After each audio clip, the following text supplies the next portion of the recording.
Bismillahirrahmanirrahim. Alhamdulillahirabbil alamin. Wa bihi nasta'in ala umuri dunya waddin. Wassalatu wassalamu ala asyrafil anbiya wal mursalin. Sayyidina Maulana Muhammadin wa ala alihi wa ashabihi ajma'in. Qala al-musannif rahimahullah wa nafa'ana bi ulumih. Yang ke-11, adab-adab, aturan-aturan mengerjakan sembahyang.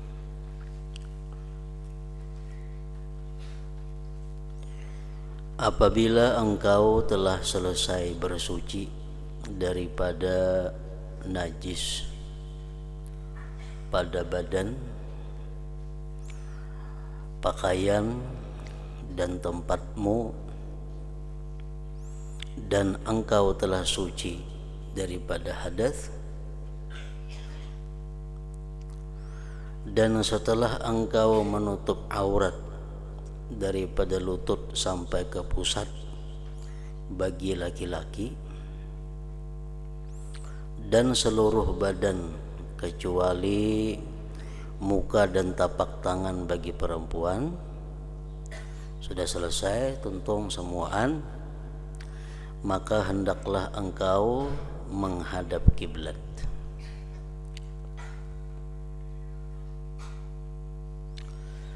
Maka hendaklah engkau menghadap kiblat dalam keadaan berdiri dan merenggangkan sedikit di antara dua kaki.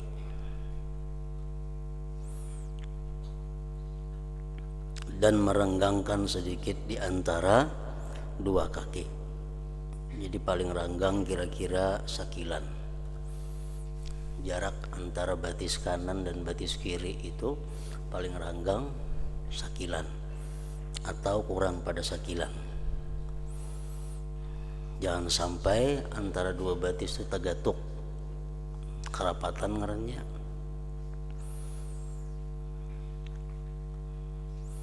Diranggangkan dua batis, jangan rapat kayak apa rapat tagatuk, dan jangan limpua pada sakilan. Sahasta misal antara dua batis keranggangan itu, batis kanan batis kiri sejajar rata, dan ujung-ujung jari 10 di batis itu menghadap kepada kiblat. Ujung batis menghadap kiblat, jari-jari jam itu artinya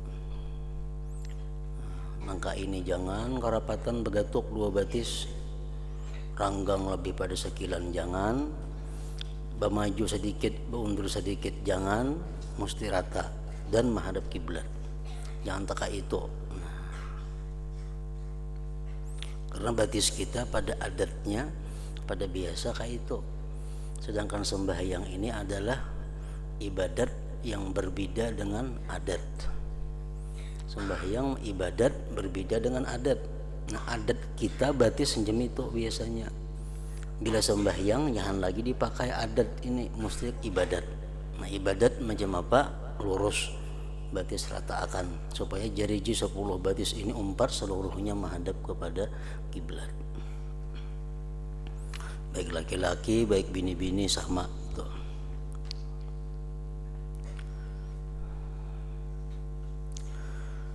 Dan berdirilah dengan tegak.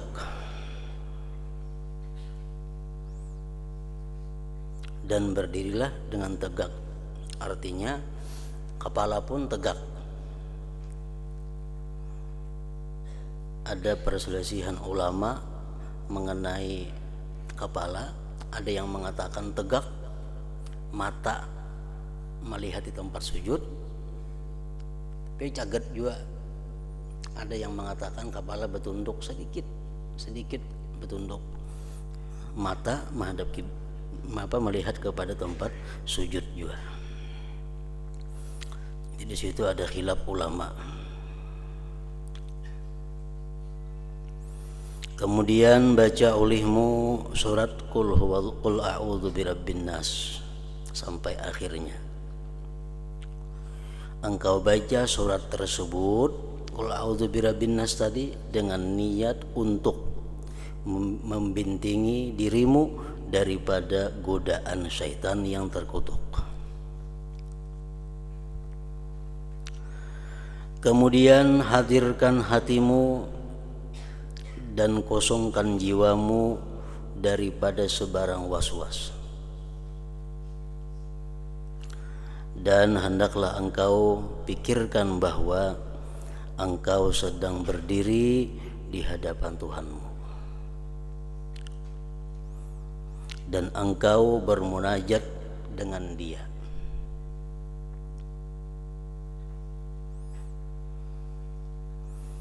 Bermunajat dengan Dia.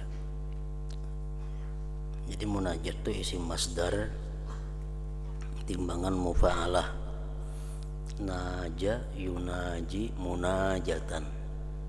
Timbangannya qatala yuqatilu muqatalatan. Nah, itu biasanya menunjukkan berdua. Munajat saling berdialog, saling jawab menjawab, saling minta memberi, itu munajat. Jadi orang munajat tuh kadang mau surangan pasti ada yang dimunajati sama orang bakalahi, mau lah surangan bakalahi pasti ada yang dikalahi. Timbangannya itu qatala yuqatilu muqatalatan, naja yunaji munajatan. Nah, di hadapan Tuhanmu dan engkau bermunajat. Jadi kita berdiri di hadapan Tuhan itu sambil kita merasakan sebentar lagi kita akan bermunajat. Sebentar lagi kita akan dipanggil masuk ke dalam satu ruangan untuk bermunajat, untuk berdialog, bermunajat dengannya. Maka hendaklah engkau malu sekiranya engkau bermunajat kepadanya dengan hati yang lalai. Malu atau takut, tingkatan yang lebih rendah, takut. Kita takutan lawan Tuhan kalau sudah dipanggilnya munajat bepandir, kita dalam keadaan pikiran ke lain, takutan kita. Nah, yang lebih baik lagi pada takutan, malu.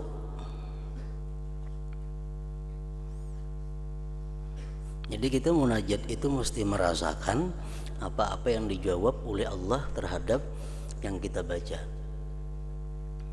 Kita membaca alhamdulillahirabbil alamin, itu Tuhan menyahut kepada kita, ya Tuhan, hambaku telah memuji aku. Alhamdulillahirabbil alamin, itu Tuhan menyahuti kita, ikam ya Tuhan sudah memuji kepadaku. Ar-Rahmanir-Rahim, mereka memuji pulang yang kedua untukku. Maliki yaumiddin, Tuhan kan memuji lagi kepada aku yang ketiga. Iyyaka na'budu wa iyyaka nasta'in. Nah, ini aja Tuhan perpisahan antara pujian engkau lawan apa yang ikam hendak minta. Kita minta ihdinas siratal mustaqim, berikan aku petunjuk kepada jalan yang lurus. Tuhan menyahut apa? Ku beri apa yang kamu minta itu, gitu Tuhan. Nah, itu ngarannya munajat. Jadi sembahyang itu kita mesti merasakan dalam hati kita bahwa apa yang kita baca itu didengar oleh Tuhan dan disahut oleh Tuhan. Nah, kita takutan kalau dalam sembahyang itu lalai, takut kalau sembahyang itu kita lupa terhadap apa yang kita baca, terhadap apa yang disahut Tuhan kepada kita.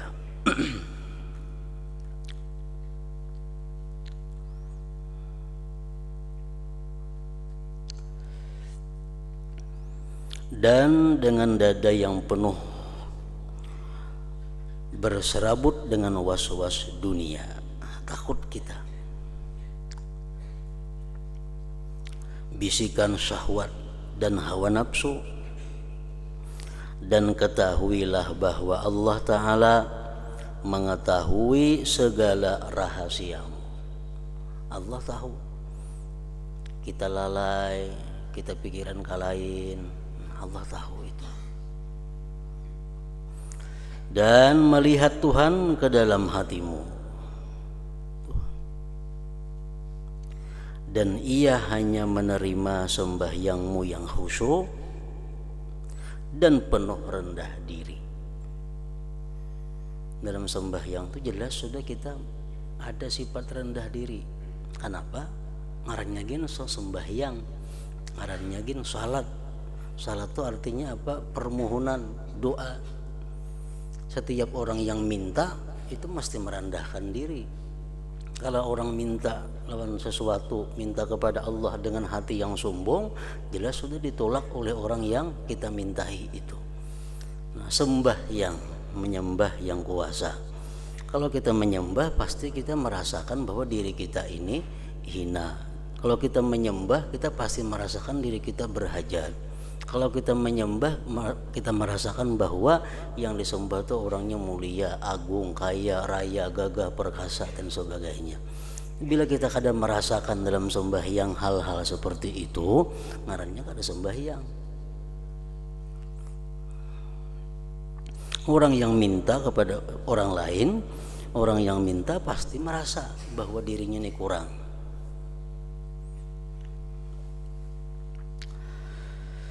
Dan ia hanya Allah menerima sembahyangmu yang khusyuk dan penuh rendah diri, tawadhu.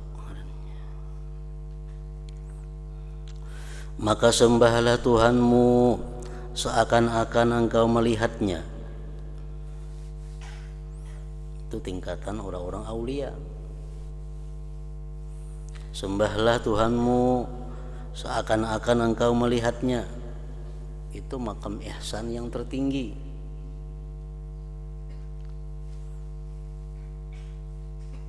Melihat Allah itu adalah puncak segala kenikmatan. Melihat Allah puncak segala kebahagiaan. Di dalam surga kayak apapun orang surga itu asiknya bermain-main, kayak apapun asiknya orang surga itu bersenda gurau, bagaimanapun orang surga lezatnya makan hidangan surga. Tapi begitu ada pengumuman bahwa Allah bertajalli, siapa hendak bertemu Allah semuaan meninggalkan kesibukannya. Kenapa? Karena kelezatan yang paling lezat itu adalah memandang zat Allah. Nah, kalau sembahyang kita macam itu lezat, yang hanya bisa sembahyang itu lezat adalah orang-orang tingkatan yang sangat mencintai Allah. Nah, itu tujuan akhir daripada sifat ihsan. Maka sembahlah Tuhanmu seakan-akan engkau melihatnya. Jadi sembahyang itu nikmat, sembahyang itu paling nyaman. Makanya jar Nabi, wa ju'ilat qurratu aini bis shalah. Wa ju'ilat qurratu aini bis shalah. Ujar Nabi, paling menyenangkan hatiku adalah sembahyang. Aku jar Nabi suka harum-haruman, suka perempuan, suka yang nikmat-nikmat, tapi yang paling menyenangkan hatiku adalah sembahyang. Nah, karena dengan sembahyang itu beliau sama dengan melihat Allah, bertemu dengan Allah. Nah, maka sembahlah Tuhanmu seakan-akan engkau melihatnya. Kalau kada bisa kita ke situ, kada bisa menempati ini. Nah, dan jika engkau belum mampu berbuat demikian, kalau kita sembahyang itu belum bisa mendapat kenikmatan seolah-olah melihat Allah, kada kawa macam itu, maka tanamkanlah di dalam hatimu bahwa sebenarnya Tuhanmu melihat segala perbuatanmu. Namun kada kawa di situ kita duduk. Kalau yang pertama tadi orang sembahyang nikmat, yang pertama tadi orang sembahyang senang, yang kedua ini sembahyangnya lapah. Kenapa? Karena diawasi. Sembahyanglah kamu seolah-olah kamu melihat Allah. Itu sembahyang dengan nikmat, dengan kelezatan. Kalau kita kada kawa macam itu, sembahyanglah kamu seolah-olah kamu itu diawasi oleh Allah Subhanahu wa ta'ala. Sembahyanglah kamu dalam keadaan merasakan bahwa kita ini dipantau, diawasi oleh Allah. Lalu sembahyang lapah jadinya. Orang diawasi pasti lapah. Mengapa? Karena bila diawasi orang kita kali nyaman. Nah, kenapa kali nyaman? Karena selalu berhati-hati. Kalau tak salah mengangkat takbir, tak salah cara berdiri, tak salah cara mengangkat tangan, tak salah cara bersujud, tak salah cara ruku. Lalu hati-hati semuaan, lapah jadinya. Nah, jadi kalau kadakawa tingkatan yang pertama, yang ini diambil. Dan kadakawa kita langsung kepada sembahyang itu lezat, kepada sembahyang itu nikmat sebelum kita merasakan dahulu sembahyang ini diawasi oleh Allah. Ini tingkatan-tingkatannya macam itu. Dan jikalau engkau belum mampu berbuat demikian seperti yang pertama tadi, maka tanamkanlah di dalam hatimu bahwa sebenarnya Tuhanmu melihat segala perbuatanmu. Nah, jadi orang yang meyakini bahwa Allah itu melihat sembahyangnya, Allah itu mengawasi gerak-geriknya, otomatis sembahyangnya bagus, otomatis sembahyangnya khusyuk, otomatis sembahyangnya rapi, teratur baik. Dan apabila hatimu masih tidak mau hadir dan anggotamu tidak tenang, tuh sudah sembahyang hendak merasakan kayak apa sembahyang itu supaya bujur-bujur merasa diawasi Allah, kada kawa. Sudah berusaha sembahyang tuh hendak merasakan bahwa Allah tuh memantau gerak-gerik, kada kawa mau hadir macam itu. Nah, maka ini adalah berpuncak daripada kurangnya ma'rifatmu terhadap kebesaran dan keagungan Tuhanmu. Itu kendalanya. Karena kita kurang ma'rifat, kurang mengenali keagungan Allah. Sebabnya kita kurang merasakan bagaimana pengawasan Allah. Coba engkau bayangkan perbandingannya. Jika ada orang yang saleh,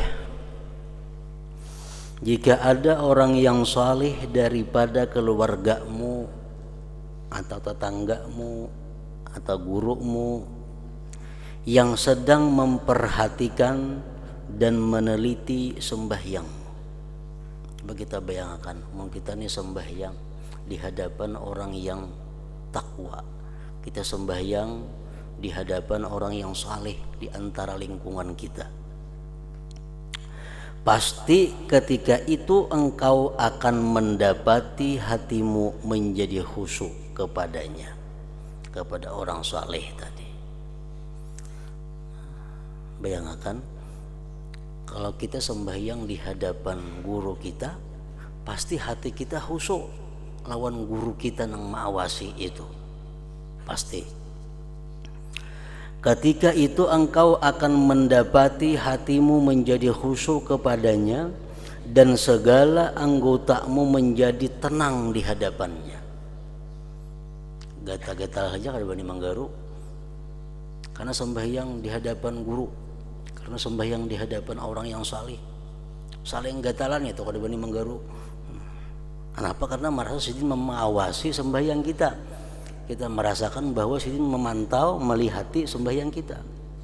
Otomatis anggota badan pun khusyuk.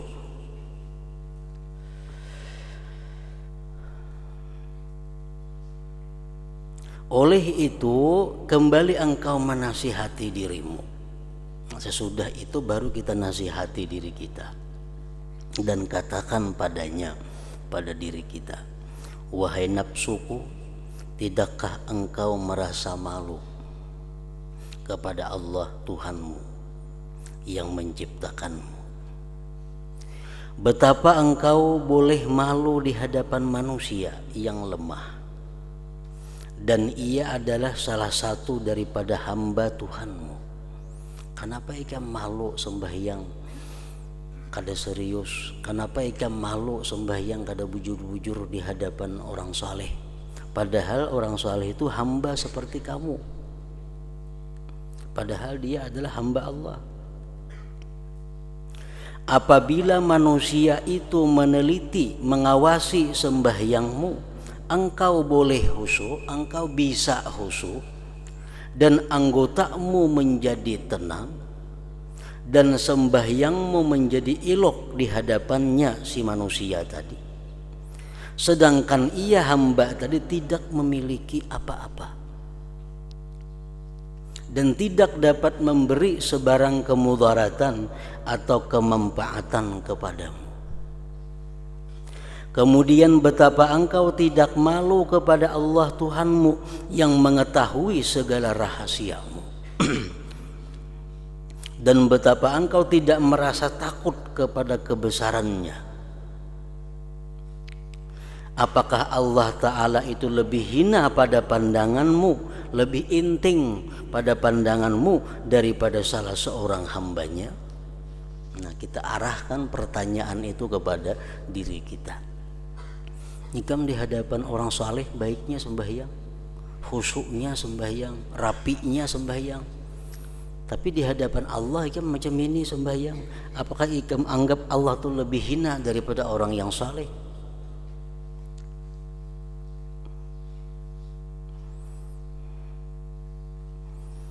Kita lalai kepada Allah di luar sembahyang lebih baik daripada lalai dalam sembahyang.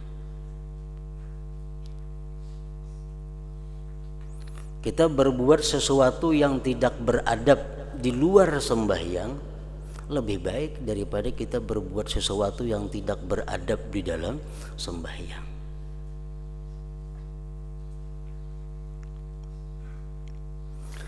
Maka alangkah besarnya kezalimanmu. Zalim bana kita ngarannya, lebih menghormati hamba daripada menghormati Allah. Alangkah zalimnya kita. Dan alangkah bersangatannya jahilmu. Dan alangkah besarnya permusuhanmu terhadap dirimu sendiri. Jahat bana kita macam itu.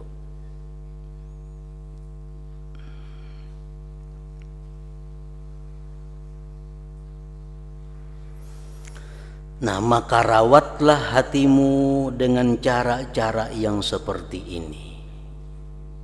Rawatlah hatimu dengan cara-cara seperti ini. Barangkali pada suatu masa nanti ia akan khusyuk juga. Dan sebenarnya engkau tidak akan memperoleh apa-apa di dalam sembahyangmu kecuali sekedar mana yang engkau khusyuk padanya.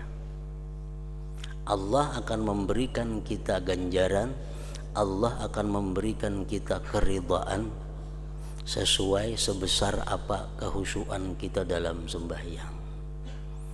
Ada orang yang bulik di masjid, di musalla, membawa pahala sebesar-besarnya. Ada orang yang bulik dari musalla membawa pahala sembahyang separuhnya.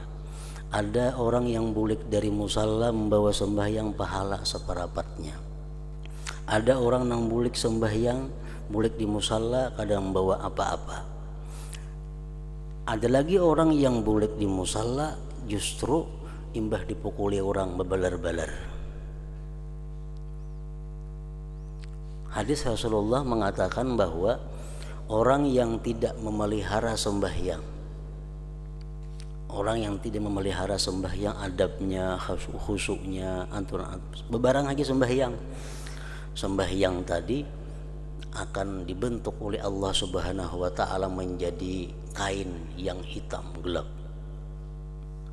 Sembahyang kita yang kita persembahkan kepada Allah dengan bebarang aja, dengan asal sembahyang tadi dibentuk oleh Allah menjadi seikat kain yang kasar, yang hitam, yang gelap. Kemudian kain tadi dipukulkan oleh malaikat ke muka kita. Nah, ini orang yang sembahyang kada kekaruan, artinya khusyuk, kada sembahyangnya sah-sah, syaratnya bujur, rukunnya bujur, tapi hatinya kada karuan, perasaannya membesarkan Allah kada ada, perasaannya merasakan diri itu hina kada ada. sembahyangnya dirubah Allah menjadi bentuk macam tadi, sehingga dia orang-orang bulik dari sembahyang membawa pahala, membawa kenikmatan, inya bulik membawa balar bekas dipukul dengan kain yang hitam tadi. Maka rawatlah hatimu dengan cara-cara yang seperti ini, barangkali pada suatu masa nanti ia akan khusyuk juga. Dan sebenarnya engkau tidak akan memperoleh apa-apa di dalam sembahyangmu kecuali sekedar mana yang engkau khusyuk padanya. Adapun sembahyang yang dikerjakan dalam keadaan lalai dan lupa, maka sebenarnya sembahyang itu sendiri masih perlu kepada istighfar dan kafarat bagi menyempurnakannya. Rasulullah Shallallahu Alaihi Wasallam mengajarkan kepada kita bahwa beliau sesudah Assalamualaikum warahmatullah, Assalamualaikum warahmatullah, kalimat yang pertama sidin baca Astaghfirullah, Astaghfirullah 3 kali. Ada riwayat lain lagi bertambah Astaghfirullah alladzi la ilaha illa huwal hayyul qayyum wa atubu ilaihi 3 kali. Nah, kenapa Nabi mbah sembahyang mbah istighfar? Apakah sembahyang sidin salah? Apakah sembahyang sidin kurang khusyuk? Kada. Sidin mengajarkan kepada kita bahwa setiap sesudah sembahyang itu baiknya kita minta ampun kepada Allah. Nah, kalau di dalam munajat tadi, kalau dalam perbincangan kita kepada Allah tadi ada hal-hal yang tidak disukai oleh Allah Subhanahu wa taala.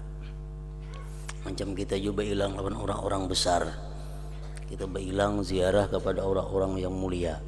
Nah, sudah bepandir kita lawan sidin, sudah disuruh banyu, sudah apa, nah kita hendak bulik, nah, kami hendak bulikan. Nah, jadi mohon maaf kalau ganggu pian, minta ampun kalau salah kata lawan pian, salah kelakuan lawan pian, jadi mohon dimaafi. Nah, hanya bulik ya macam itu artinya. Dalam sembahyang kita ada berbuat hal-hal yang kada disukai Allah. Dalam sembahyang ada berbuat hati yang dibenci oleh Allah. Nah, jadi begitu Assalamualaikum warahmatullah 2 kali, Astaghfirullah alladzi la ilaha illa huwal hayyul qayyum wa atubu ilaihi. Kada ba'azim, kada Astaghfirullah aja.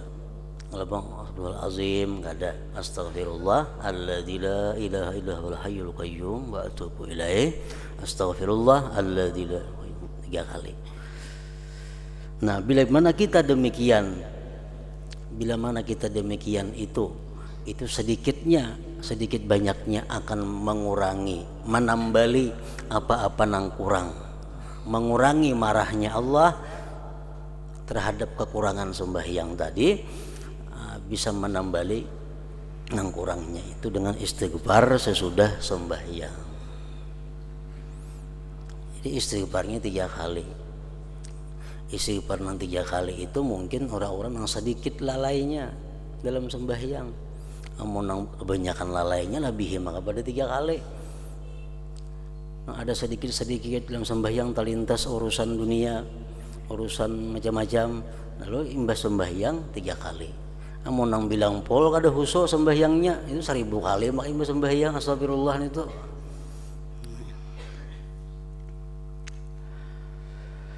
Apabila hatimu telah hadir maka jangan lupa engkau membaca iqamah. Nah, jadi hati sudah mantap bahwa aku berdiri di hadapan yang maha agung, aku akan masuk ke dalamnya untuk bermunajat, untuk mengadukan hal-hal yang perlu kuadukan. Maka bacalah qamat, walaupun jikalau engkau hanya sembahyang sendirian. Dan apabila engkau sembahyang berjamaah, maka hendaklah engkau azan, kemudian diikuti dengan iqamah.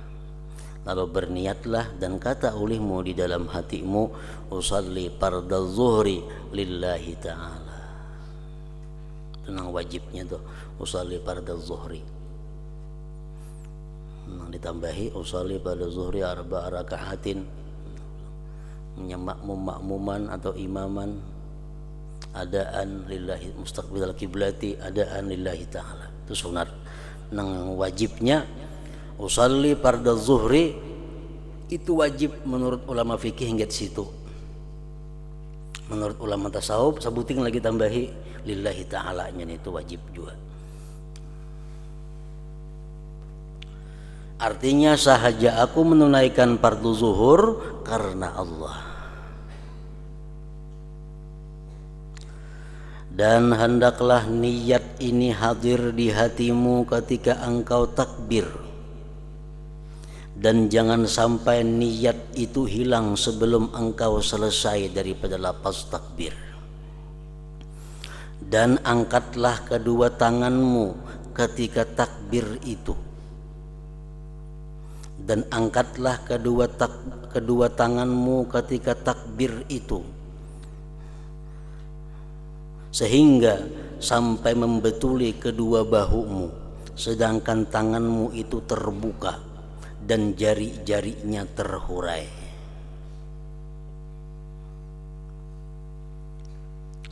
Jadi ini takbiratul ihram. Kenapa dingerani takbiratul ihram? Takbir yang pertama itu. Takbiratul ihram artinya takbir yang mengharamkan. Kan ada takbir intikal, takbir berpindah dari ruku, dari i'tidal ke sujud, takbir intikal, dari sujud ke duduk, takbir intikal ngarannya. Yang pertama disebut takbiratul ihram. Karena dengan takbir yang pertama ini semua perkataan kita, semua gerak-gerik kita diharamkan oleh Allah kecuali yang diatur oleh Allah. Nah, itu artinya mengarangnya ihram itu. Ihram artinya mengharamkan. Begitu kita sudah Allahu Akbar, berarti kita takbiratul ihram. Nah, setelah kita mengucap Allahu Akbar itu, kita haram bergerak, haram berbicara, haram bergeritik hati kecuali dengan yang diatur oleh Allah. Ngarannya takbiratul ihram itu. Jadi kada kawa sembarang berkata-kata, kada kawa sembarang bergerak-gerak, kada kawa sembarang bergeritik hati kecuali yang diatur oleh Allah. Itu ngarannya takbiratul ihram. Nah, di dalam takbiratul ihram tadi kita disunatkan mengangkat kedua tangan. Mengangkat kedua tangan ini macam-macam pengertiannya. Ada ulama yang mengatakan bahwa mengangkat tangan itu adalah tanda bahwa kita menyerah di hadapan Allah. Orang menyerah itu angkat tangan lo biasanya. Nah, angkat tangan itu mulai bahari, bukan hanya wah ini angkat tangan itu menyerah. Jadi kita Allahu Akbar, kita menyerah di hadapan Allah. Ada lagi yang mengatakan bahwa artinya mengangkat tangan itu adalah kita menyisihkan hal-hal yang mengganggu kita di hadapan Allah. Nah, ada juga ulama mengartikan demikian. Dan angkatlah kedua tanganmu ketika takbir itu sehingga sampai membetuli kedua bahumu, sedangkan tanganmu itu terbuka. Terbuka jam ini artinya kayak ini beganggam. Jadi takbir terbuka tangan. Dan jari-jarinya terhurai. Nah, jari kita mengangkat takbir kayak apa? Jari kita biasa. Dirapatakan jangan, diranggangkan jangan. Macam biasa jari kita terhurai. Dan janganlah engkau memberatkan dirimu untuk menghimpunkan jari-jarimu atau memisahkannya. Jangan dihimpunkan jari jika ini Allahu Akbar kayak ini. Jangan juga itu. Nah, biarlah terhurai. Dan angkatlah kedua tanganmu sehingga ibu jarimu membetuli bahagian bawah daripada kedua telingamu. Dan ujung-ujung jarimu membetuli bagian atas daripada kedua telingamu. Dan engkau betulkan kedua tapak tanganmu dengan kedua bahumu. Jadi mengangkat ini sejajar bahu, jangan limpua pada bahu, ke bawah jangan pada bahu. Nah, kayak apa mandak telapak tangan ini sejajar lawan bahu? Yang dimaksud sejajar lawan bahu tuh, ada yang mengatakan, nah sejajar lawan bahu loh nih, jangan kayak itu, nah terbuka pada bahu ngarannya. Jadi kayak ini sejajar lawan bahu, dan tingginya mengangkat tangan ini supaya ujung jari paling tinggi membetuli ini, ibu jari membetuli telinga bawah ini. Sama bini-bini laki-laki jam itu.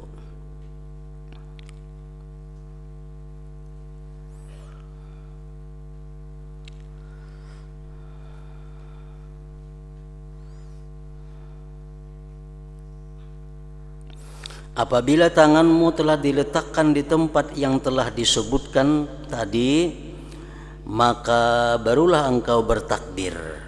Nah, barulah engkau bertakbir. Kemudian lalu engkau turunkan kedua tanganmu dengan perlahan-lahan, dan jangan engkau tekan kedua tanganmu ketika engkau mengangkat. Menekan tangan mengangkat bakajut, misalnya, jangan nggak itu. Dan menurunkan pun jangan, turunnya jangan juga. Dan jangan pula engkau tekan kedua tanganmu ke belakang, limpua ke langit nininya, maulah itu. Dan jangan pula engkau tolakkan ke sebelah kanan kayak itu, atau ke sebelah kiri kayak ini. Dan apabila engkau telah turunkan kedua tanganmu ke bawah, maka hendaklah engkau mengangkatnya semula untuk meletakkannya ke bawah dadamu dengan sedikit berat ke sebelah kiri. Jadi ada 5 cara oleh para ulama-ulama disimpulkan kayak apa cara mengangkat tangan itu. Nah, jadi kita jangan lepas pada 5 macam itu cara mengangkat tangan. Cara bertakbiratul ihram tadi, ada pendapat ulama yang ini dikuatkan, dimu'tamadkan oleh Imam Ghazali. Jadi mengangkat tangan itu kita kada usah bertakbir dahulu. Angkat tangan, rata akan sejajar rangka ini tadi. Nah, sudah sejajar rangka ini tangan pas sudah, hanya Allahu Akbar. Jadi mengangkatnya ini kada usah bertakbir. Sudah asa pas di sini, asa pas andaknya ini, hanya Allahu Akbar. Nah, kayak itu. Ada lagi pendapat yang kedua, kawah jadi ikuti juga, jangan keluar pada 5 macam ini. Nah, yang kedua nya mengangkat tangan kada bertakbir, angkat tangan. Nah, sampai di sini gana tangannya, Allahu Akbar, turunnya beranai, akur juga jam itu. Jadi turun naik kada bertakbir, nang bertakbir pas tangan di atas. Begitu sampai ke sini pas sudah Allahu Akbar. Nah, turunnya kayak itu, turun naik kada berbunyi, di atas saja. Angka itu boleh juga.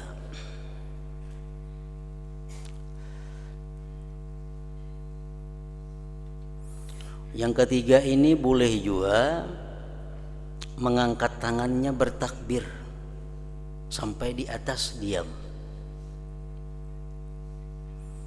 Allahu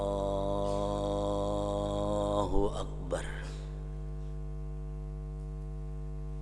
Nah, turunnya kada berbunyi. Ini mulai mengangkatnya. Allahu Akbar.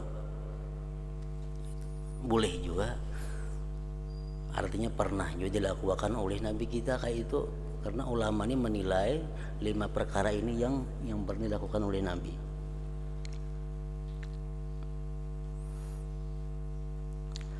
Yang keempat,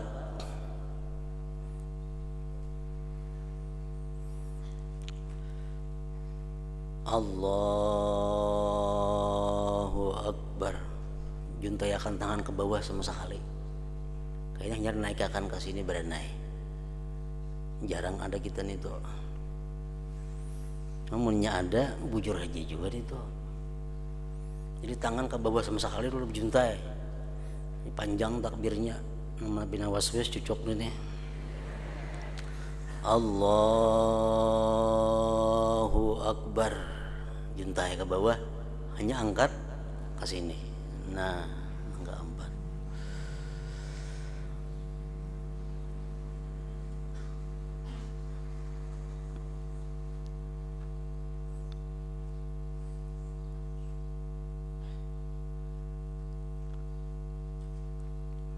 Nah, 5 macam rasanya tuh. Nah, apaan sebutingnya lagi?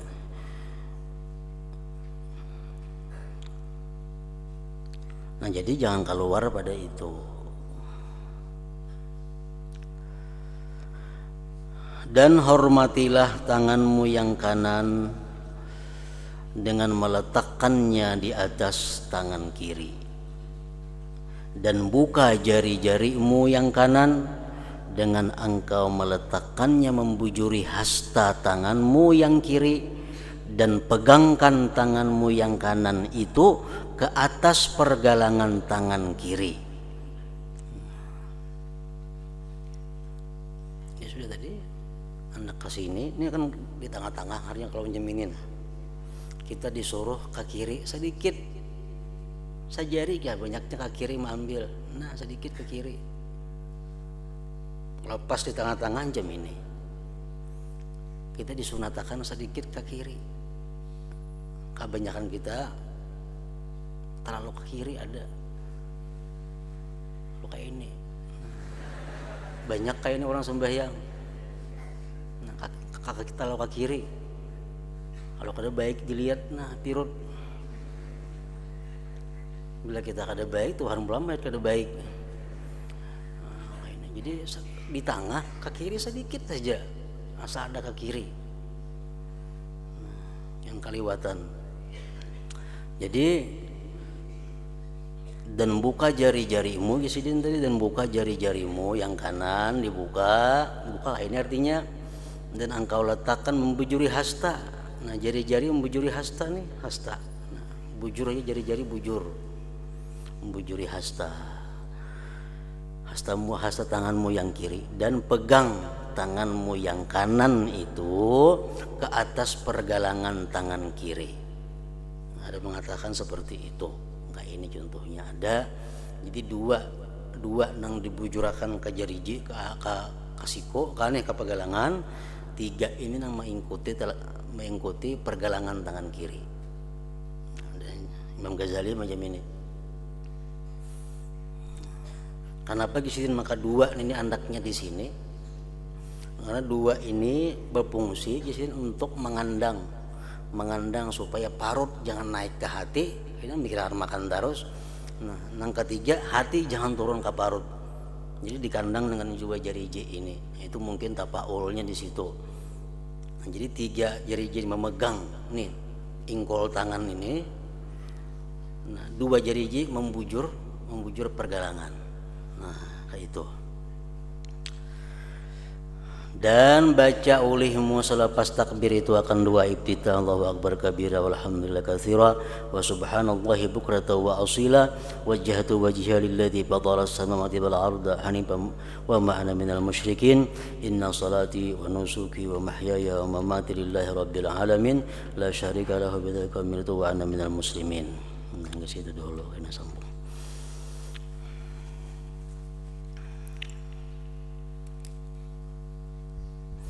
حضرة النبي صلى الله عليه وسلم الفاتحة.